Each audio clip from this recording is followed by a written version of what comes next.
De saint François de Sales, traité de l'amour de Dieu, livre 10, chapitre 12, comment l'amour produit le zèle.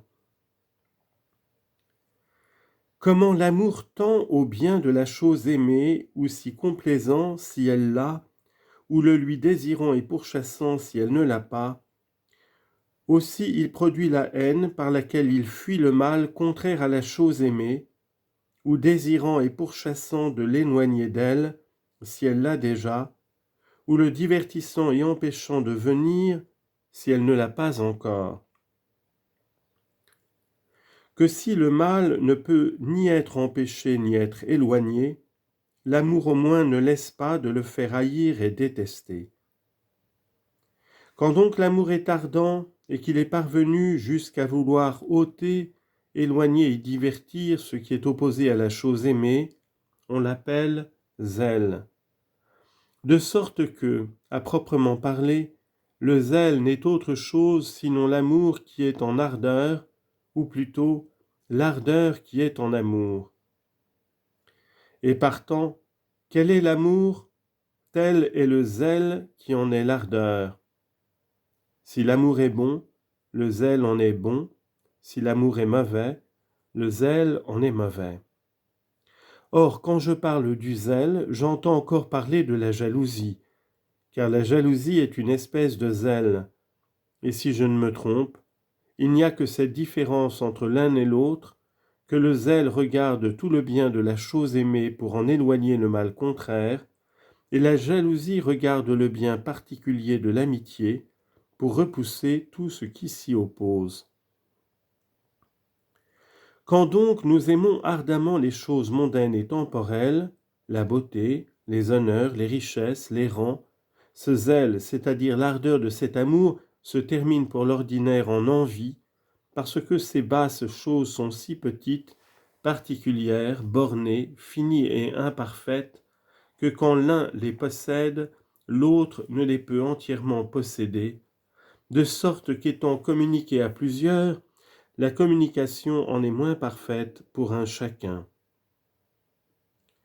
Mais quand en particulier nous aimons ardemment d'être aimés, le zèle, ou bien l'ardeur de cet amour devient jalousie, d'autant que l'amitié humaine, quoiqu'elle soit vertu, si est-ce qu'elle a cette imperfection, à raison de notre faiblesse, qu'étant départie à plusieurs, la part d'un chacun en est moindre. C'est pourquoi l'amour ou zèle que nous avons d'être aimés ne peut souffrir que nous ayons des rivaux et compagnons, et si nous nous imaginons d'en avoir, nous entrons soudain en la passion de jalousie, laquelle certes a bien quelque ressemblance avec l'envie, mais ne laisse pas pour cela d'être fort différente d'avec elle. Premièrement, l'envie est toujours injuste, mais la jalousie est quelquefois juste, pourvu qu'elle soit modérée, car les mariés, par exemple, n'ont-ils pas raison d'empêcher que leur amitié ne reçoive diminution par le partage?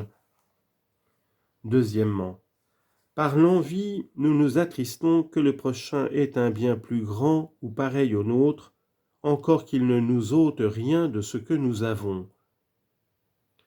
En quoi l'envie est déraisonnable, nous faisant estimer que le bien du prochain soit notre mal.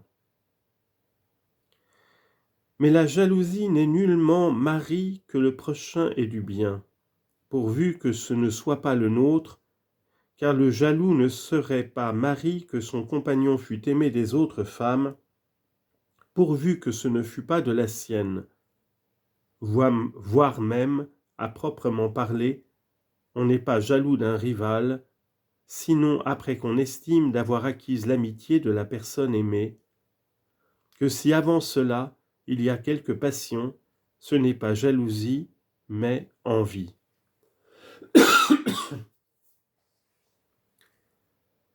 Troisièmement, nous ne présupposons pas de l'imperfection en celui que nous envions, mais au contraire nous l'estimons avoir le bien que nous lui envions. Mais nous présupposons bien que la personne de laquelle nous sommes jaloux soit imparfaite, changeante, corruptible et variable. Quatrièmement, la jalousie procède de l'amour, L'envie, au contraire, provient du manquement d'amour. Cinquièmement, la jalousie n'est jamais qu'en matière d'amour, mais l'envie s'étend en toute matière de bien, d'honneur, de faveur, de beauté. Que si quelquefois on est envieux de l'amour qui est porté à quelqu'un, ce n'est pas pour l'amour, mais pour les fruits qui en dépendent.